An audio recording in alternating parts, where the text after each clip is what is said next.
Apakah kita ini asal bicara? Tidak. Kita ini mempunyai bukti, gitu ya. Dan kita pelajari krisis.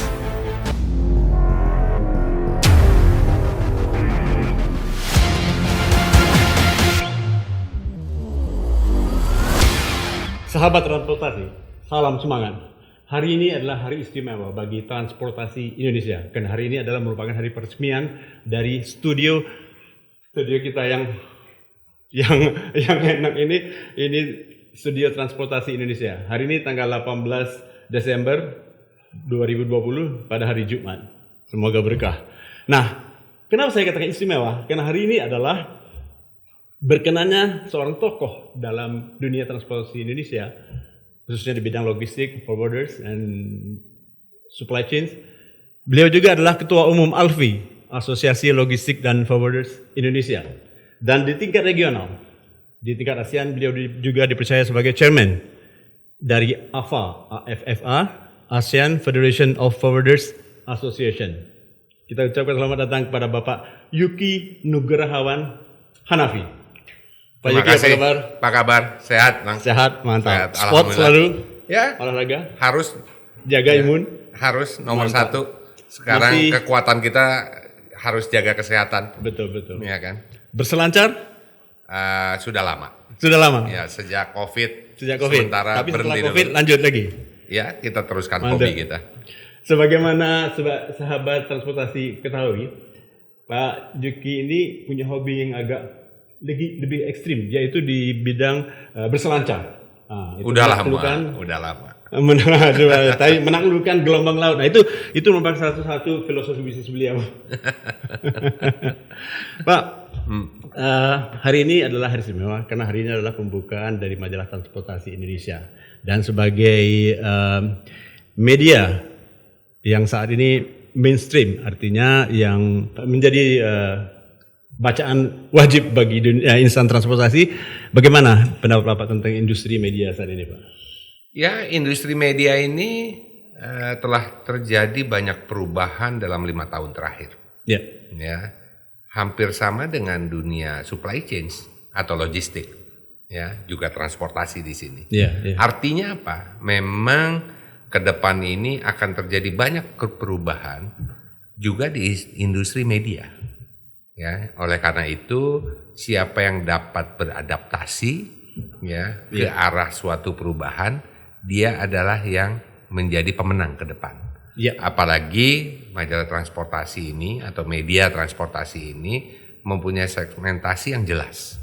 Ya, kalau kita punya segmentasi yang jelas, saya yakin akan sukses ke depan dengan mengikuti situasi kondisi yang zaman terus berubah. Betul. Ya, dan yang paling penting saya selalu meyakini, ya kan, sama di bidang logistik dan transportasi, siapa yang memegang data, dialah yang akan menjadi pemenang ke depan. Betul. Gitu. Majalah Transportasi Indonesia itu sebagaimana kita ketahui sama terbit sejak tahun 2013. Oke. Nah, kemudian berevolusi, berkembang, dan saat ini juga sahabat transportasi bisa melihat dan mendownload di Google Play Store. Oke. Ada dan diketik juga di situ ada aplikasi transportasi Indonesia. Nah, bisa diikuti update dan teranyar berita tentang transportasi. Nah, selanjutnya Pak, mengikuti perkembangan, bentuk-bentuk apa lagi yang menurut Bapak sebaiknya transportasi berbenah diri berkaitan dengan ini? Atau apa yang ingin diimplementasikan sebagai Dewan Pakar untuk mengembangkan majalah transportasi ini? Di dalam era perubahan ini, salah satunya, lagi-lagi ini kalau sama dengan dunia logistik ya. Sumber daya manusia itu, SDM itu menjadi kata kunci sebuah kesuksesan. Ya, jadi siapa yang banyak belajar, dia akan sukses. Jadi walaupun kita mengikuti sebuah teknologi ya dengan media mainstream yang berbeda, tapi sumber daya manusianya tidak mendukung, ini juga akan berdampak pada kegiatan daripada media tersebut gitulah. Tapi saya yakin majalah transportasi ya, dengan keinginan seluruh stakeholdernya, karena kebetulan saya di sini juga sebagai Dewan Pakar gitu ya, bahwa pada satu saat dari sekarang ke depan menjadi salah satu media yang dapat diandalkan di Indonesia. Bahkan saya challenge nih sebagai Dewan Pakar, jangan hanya di Indonesia, kita berangkat ke regional. Ya, karena regional ini di ASEAN ini, ya, kita ini sekarang ini di ASEAN ini merupakan kekuatan ekonomi ketiga di Asia. Setelah China, India, dan ASEAN. Ya, populasi jumlah penduduk di ASEAN ini itu setengah daripada populasi penduduk di Tiongkok. Ya, selain kekuatan ekonomi tadi. Gitu loh ya. Di dunia saat ini kekuatan pertumbuhan ekonominya beside COVID ya. Kita ini nomor 6 di dunia. Ya, berbagai macam research menyampaikan bahwa ASEAN ini akan menduduki posisi nomor 4 pada tahun 2030 yang akan datang. So this is a really big challenge for us. Ya, kenapa negara tetangga kita selalu bicara 650 juta penduduk? Padahal penduduknya 4 juta. Kita terlalu bangga dengan jumlah penduduk yang 270 juta. Padahal kita di ASEAN punya 650 juta. Ya, jangan hanya jadi media kita pun jangan hanya menjadi jagoan di kandang, tapi kita harus merebut pasar yang ada di ASEAN. Ya, karena kita sebagai sebuah negara besar di mana jumlah penduduk kita adalah 42% di tingkat ASEAN. Ya, tapi kita tidak kita terlalu bangga dengan jumlah penduduk kita. Padahal negara tetangga kita yang jumlah penduduknya 45 juta, dia menjualnya 650 juta. Itu harus ke depan kita, media kita atau transportasi ini mewakili region, not only Indonesian market. Itu challenge bagi kita. That's a big challenge, but that's a big challenge. Sesuai tadi, ya, sebagai peselancar yang pernah punya hobi itu, ya kan, kita harus berani taklukkan, tapi kita jangan lawan, kita ikuti ombaknya, gitu. Nah, mengikuti irama berarti bentuk-bentuk dari majalah transportasi pun harus bisa berubah mengikuti irama. Betul. Dari media print, kemudian online transportasi Indonesia, dan selanjutnya banyak hal. Ini salah satu yang kita lakukan kan. Betul. Memberikan informasi kepada publik dengan cara yang berbeda. Gitu loh. Ke depan tentunya kita akan melakukan langkah-langkah yang lebih besar lagi gitu loh ya. Seperti apa? Tentunya kita harus banyak berkomunikasi dan bekerja sama ya dengan media sejenis di luar. Gitu loh ya. Karena saya punya keyakinan samalah di dunia logistik. Kita sampai dengan era tahun 90-an, 2000-an awal, kita bicaranya adalah berkompetisi.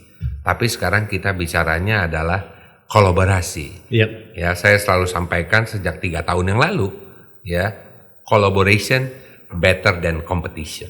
Collaboration better than competition.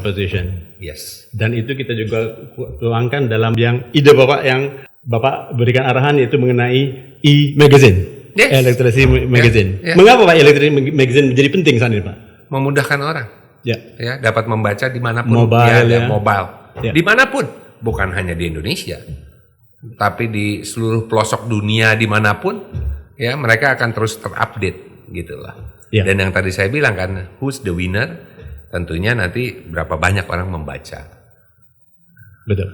Gitulah. Baik, sahabat transportasi, pembicaraan kita ini akan makin menarik.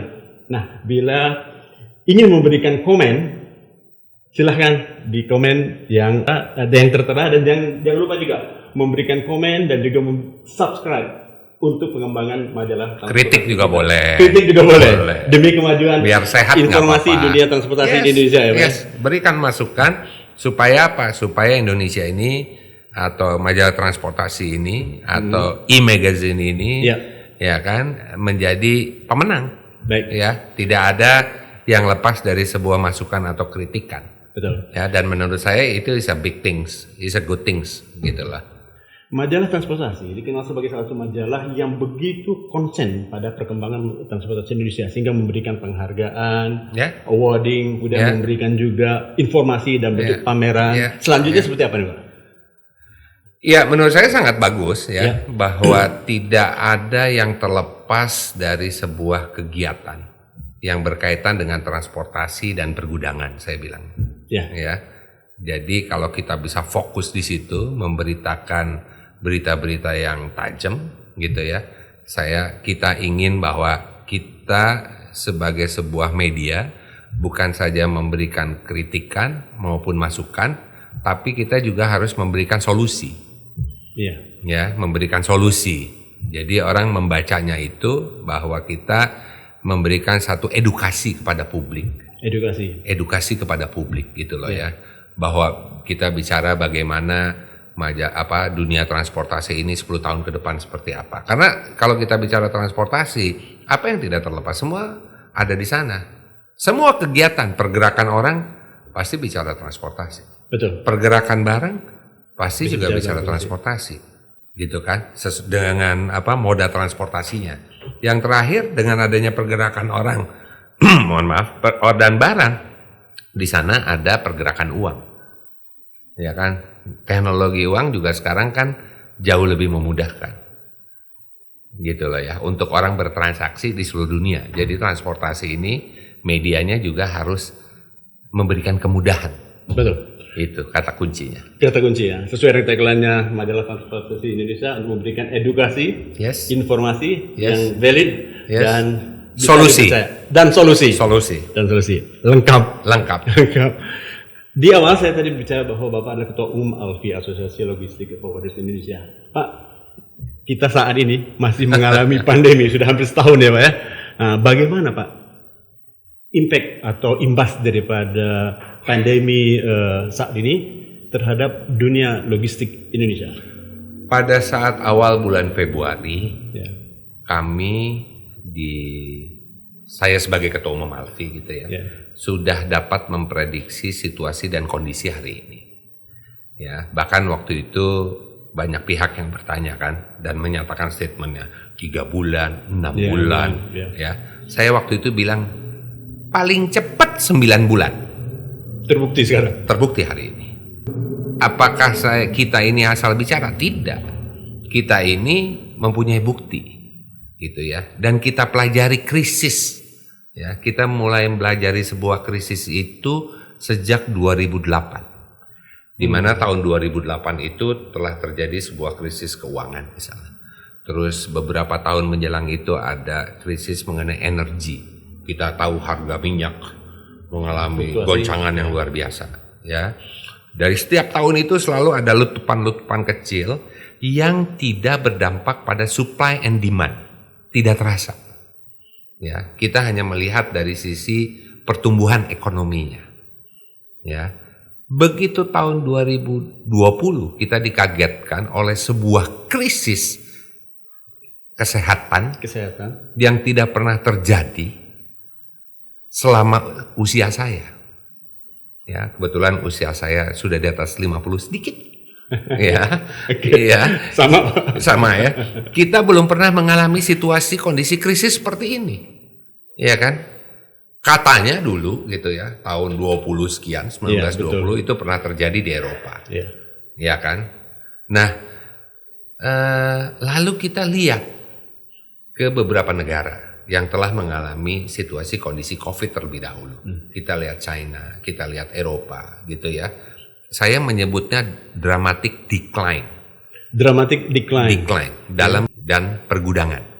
Ya, kalau kita lihat dari angka-angka statistik tuh menyebutnya itu. Ya, kalau BPS itu.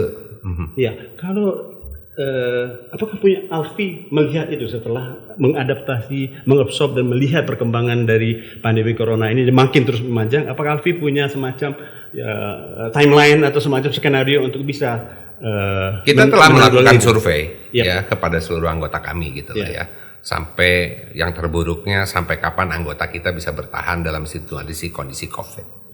Ya, sangat terlihat pada pengumuman Q2 ya semester 2 kemarin ini gitu ya. BPS menyatakan dunia transportasi dan logistik itu minus 30%. Dan paling buncit. Artinya apa? Ya kan? Biasanya dalam pergerakan sebuah investasi, logistik itu dan transportasi ini masuk di dalam 5 besar investasi dan pertumbuhannya. Suddenly minus 30 sekian persen. Angkutan udara termasuk penumpang ya, 82%. Ya. Darat itu mencapai angka 36%. Kereta api sama. Laut pun sama.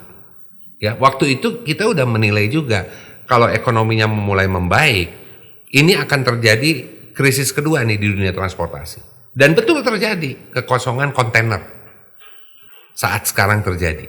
Bukan hanya di Indonesia, ya kan, di tingkat ASEAN, Afrika juga termasuk gitu. Ya, kenapa? Cina sebagai yang telah lebih dulu merecovery ekonominya, ya kan, dia dan pada saat waktu itu dia mulai recovery, Amerika dan Eropa banyak negara melakukan lockdown, khususnya di Eropa, ini transportasi long haul dijalankan, ya, ekspor ke Amerika karena beberapa pabrik di negara tujuan mereka kan banyak tutup, ya. Dan di satu sisi saya contoh Indonesia, importasinya kan menurun. Ya, itu selalu disampaikan dalam neraca perdagangan kita, gitu kan. Tapi dalam hal tertentu kan bukankah sudah ada mungkin ada berita baiknya berkaitan dengan logistik manufaktur, logistik konsumer. Tapi kan ada perbedaan dalam hal kaitan perkembangannya. Banyak perubahan. Ya. Ini saya bicara yang lagi hot atau dibicarakan banyak orang gitu ya. Nah, memang di dunia logistik ada juga teman-teman yang tumbuh. Ya, di marketplace misalnya gitu. Ya, itu juga terjadi pertumbuhan. Ya, kurir, ya, jasa kurir itu juga pertumbuhannya ada. Terus orang yang bergerak di digitalisasi, tapi yang bukan di marketplace, tapi dia masuk di sosial media, di Instagram, di Facebook dan lain-lain. Dan itu bersifat lokal. Ya, jadi menurut saya sangat dynamic perubahannya. Makanya 2018 dulu pada saat kami Munas, pada saat saya terpilih untuk periode kedua dan yang terakhir, kita udah bicara mengenai inovasi. Kita sudah bicara mengenai dynamic atau dinamis. Ya, kita udah bicara digitalisasi. Baik. Ya. Jadi ini suatu hal. Tuh, ini majalah yang diterbitkan oleh transportasi. Pada saat Munas saya udah bicara transformasi logistik di era digital. Dan hari ini karena Covid kita dipaksa lebih cepat untuk masuk di dalam era digital. Itu prediksi yang nyata. Itu real, sesuatu yang 2018 kalau acara ini saya ingat waktu itu. Ya, Pak, sebelum closing statement, saya ada satu pertanyaan lagi. Dalam hal ini payung regulasi pemerintah berkaitan mungkin RUU logistik atau mungkin NLA, National Logistic Ecosystem, dan kemudian peraturan presiden, apakah sudah mencukupi itu bisa mewadahi pergerakan logistik Indonesia menjadi berkembang lebih baik? Ya, sektor logistik kita ini kan dikenal masih mahal.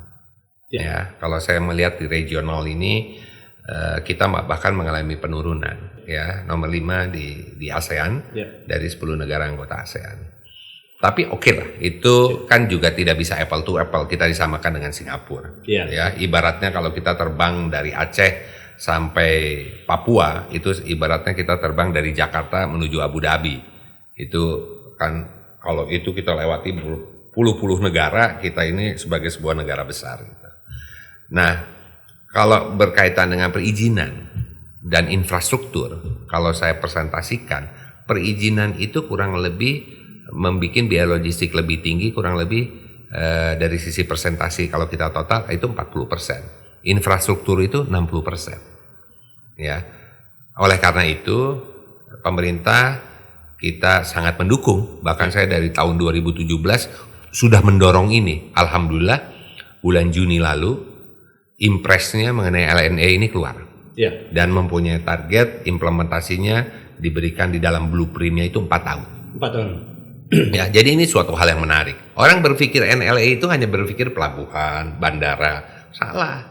Padahal kehidupan bandara, pelabuhan ini dari in terms of volume itu hanya 20%. Karena 80%-nya itu di luar pelabuhan, di luar bandara.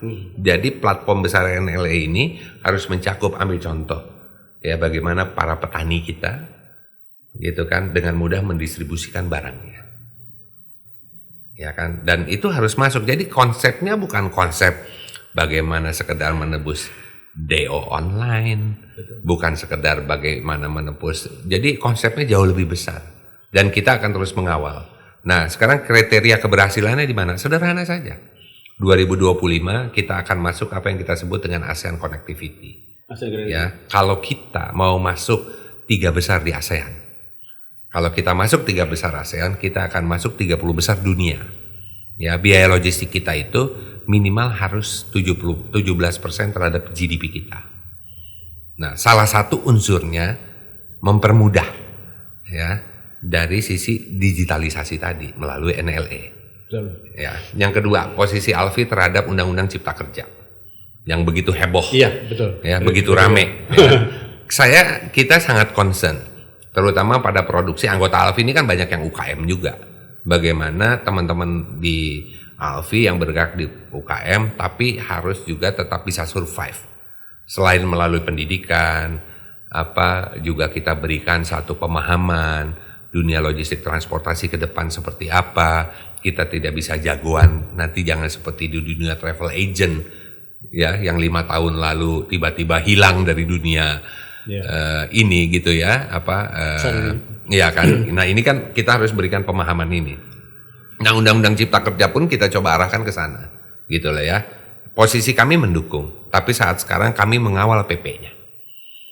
Ya, jangan di tingkat kesepakatan ASEAN register misalnya ya, cukup meregistrasi, tapi di kita jadi izin baru. Bukannya mempermudah, malah bikin sulit. Ya, kalau izin baru itu bahkan memberikan kemudahan orang asing yang masuk ke Indonesia, bukan mendorong Indonesia untuk mengejar market yang 650 juta tadi. Jadi kita harus lihatnya ini, sebuah aturan itu harus melihat bukan hanya 5 tahun, tapi bagaimana 30 tahun ke depan.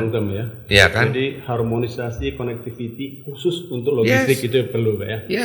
Dan sahabat logistik, pasti banyak yang akan ditanyakan, pasti banyak yang ingin diinformasikan. Oleh karena itu silahkan tulis di kolom komen dan juga jangan lupa subscribe, karena kita akan mengembangkan informasi transportasi Indonesia ini dengan lebih baik ke depannya. Dan sebagai closing statement, Pak, mengenai perkembangan bisnis supply chain dalam singkat, mungkin bagaimana channel transportasi Indonesia bisa ikut menjadi bagian daripada perkembangan sistem logistik. Tadi saya sempat sampaikan mengenai collaboration better than competition, gitu kan? Ya. Jawabannya sederhana, ikuti channel ini. Ya kan, banyak hal yang ke depan kita bisa pelajari bersama. Jadi kalau ada pertanyaan dari teman-teman, dari semua, mari kita berdiskusi. Jadi media informasi itu yang bagus bukan satu arah, tapi 2 arah. Dan saya yakin media transportasi dengan mengikuti perubahan zaman akan menjadi salah satu media yang sukses ke depan. Sukses! Ikuti channel ini. Itu merupakan quote dari Bapak Yuki, Ketua Umum dari Asosiasi Logistik dan Forwarders Indonesia. Sahabat transportasi, salam semangat. Ikuti media transportasi Indonesia. Kita semua akan mendapatkan informasi yang juga memberikan edukasi. Sekaligus sebuah jawaban bagaimana dunia transportasi di masa akan datang berkembang ke arah mana, ya. Kalau kita ikuti majalah atau media transportasi, kita akan mendapatkan kesuksesan bersama. Saya selalu menekankan yang kita sebut dengan collaboration better than competition. Kesanalah kita akan menuju. Terima kasih, sukses untuk kita semua.